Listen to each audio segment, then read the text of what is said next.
So Gary and I met back in the 80s, and we were dating for a while. We went our separate ways, and later in life we found each other through Facebook, and we started dating again.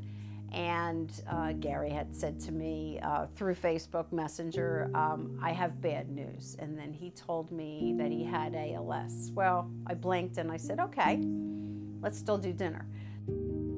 That was cool. We had a great time, and we were joined at the hip since. I knew the severity of his disease. I was familiar with his story when he told me all about his father dying from ALS. Gary was a young boy when his father died, and he remembered his father being at home in a wheelchair, and then he went into a nursing home, and that's where he died. And Gary remembered very much about what that memory was intact in his head. So making the decision about no ventilation was very easy for Gary because of the familial ALS with watching his father. And I supported Gary 100% on that.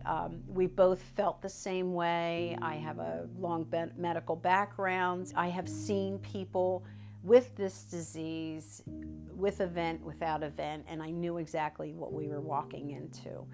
So we went through this journey together, and he was very clear on what his focus was for his quality of life. The quality of life for one person may be extremely different than the quality for someone else. And the caregivers, as supportive as we are, may not agree with every decision that the patient makes. However, it is their life, their quality of life decisions. He really was determined to make sure that his family and friends knew, hey, I'm going to have a good time till the end.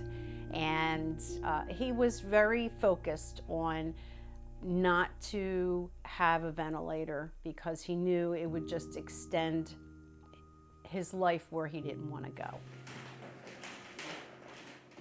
Living with this disease, there are many personal decisions that an individual needs to decide. It is very important that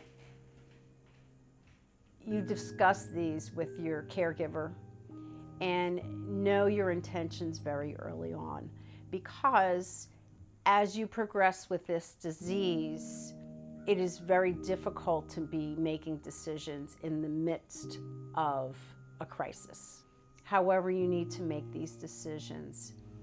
Most importantly, it's really important that the caregiver is there to support any decisions that the patient makes. We may not always agree with every decision. However, the support structure is there outside of your realm. You have the ALS Association, your social workers, your nurses, your team that comes in and out of the house to help you.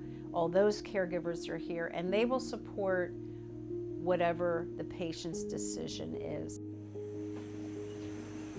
Caregivers, be advocates. Get to know your insurance coverage very well. Get to know what's included, what's not included, and tap into the ALS Association and your clinic, and make sure that you keep searching until you get an answer. It's very important that you tap into everything that's available for you, and there's a lot of organizations outside of your clinic and the ALS Association that can help you. Don't be afraid to ask. With this disease, it's very difficult. There's days where you just want to stick your head in the ground and life is not good to you. And you have to remember to focus on what you can do and not what you can't do. Make the best of every day and keep your sense of humor. You've got to keep your sense of humor because that'll help get you through everything.